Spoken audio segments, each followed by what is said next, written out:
Hello, everyone. This is Professor Harper, and this is International Reporting. Welcome to you all. I devised this course about 10 years ago to take a look at how the United States reports stories and how other countries report on us. I had the opportunity to be a foreign correspondent for a number of years. I was the bureau chief for Newsweek in Beirut, Lebanon. Then I moved into television, where I headed the office in Egypt, and then I headed the office for ABC News in Rome, and had the opportunity to report in over 60 countries, and I've been able to teach in a variety of countries: China, Italy, Russia. And so I hope that I can help you gain an understanding of what it's like to work as a foreign correspondent, but also to apply those techniques to international communities within cities like Philadelphia. So there's one thing to keep in mind with an online course is that it's important to keep up with the work. If you fall behind, it's difficult to catch up. And this is what is known as an asynchronous course, which basically means that we don't meet online. I put up a variety of things like discussion questions, lectures, that type of thing. And you work as kind of a mix between a regular class and then an independent study. So let's get started. So let's take a look at the syllabus. International Journalism, office hours online by appointment. You can contact me through Canvas or via charper@temple.edu. The course outline, and let me just go through this quickly, but this course will focus on the process of reporting on governments, politics, and cultures that may function quite differently from the United States norm. A different mindset often is necessary.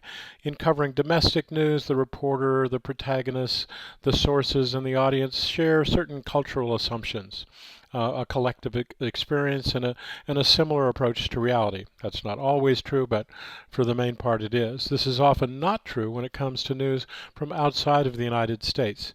The essence of international reporting is to make it understandable for readers and viewers events and perspectives that may be beyond their experience.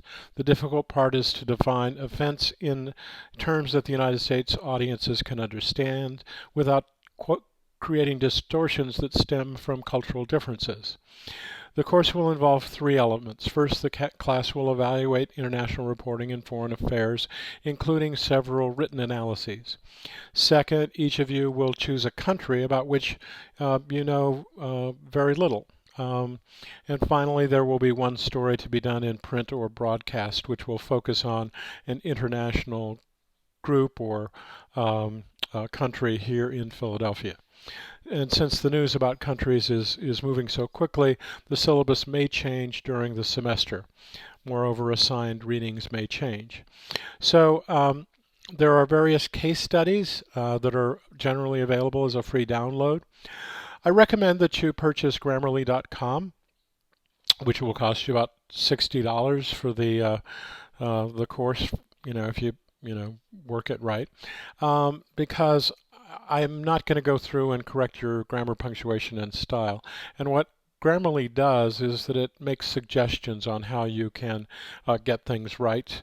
And the downside of it is that I'll take off 10% of your grade per assignment if you have three or more errors of grammar, punctuation, and style and usage. Okay.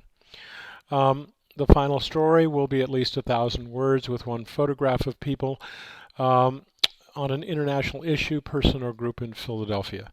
The broadcast stories will be at least 1 minute 30. And you do have an opportunity, if you think your work is good, to submit it for PhiladelphiaNeighborhoods.com. You'll see the requirements down in PhiladelphiaNeighborhoods.com/submission guidelines. So the various assignments, there'll be a country report, and here you should choose something that you don't know very much about, and not a well-known country like France or Germany or Italy, but something that may be not in the news all the time here in the United States. And then that country will be the focus of your final story. So let's say, for example, that you choose Vietnam. There's a Vietnamese community here and a rather vibrant one here in Philadelphia. So you'll look at the background and do a report on Vietnam, and then you'll try to figure out how to do a story about a Vietnamese person or group or community here in Philadelphia. There'll be discussion questions. They will account for about 20% of the grade. As I said, there will be 4 analyses. Each will count toward 10% or 40% of your grade.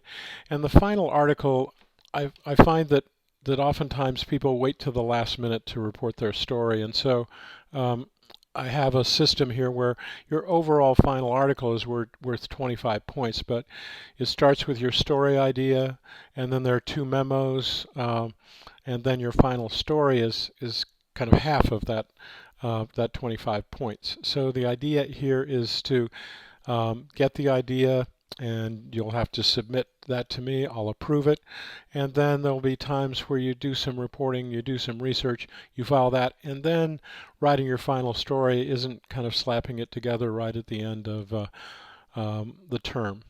So there's a week by week here, which I won't go through. You can read it. I will post via the announcements what's coming up. So if you go to the left side of Canvas, announcements is, I'll try to, just before the upcoming week to go through and say, here's what we need to do. If there are any changes, I'll put it there. The assignments are here, okay? The discussion board, there'll be 2 questions each week, and you can earn some extra credit if you post a 3rd time. Grades are pretty standard. I will post the PowerPoints that I use under Files. Okay, this goes to the library at Temple itself, and I will post all of the lectures on YouTube, and I will provide you with that locale so that you can listen to the lectures. So that's it for my opening remarks, so we'll see you online. Thanks very much.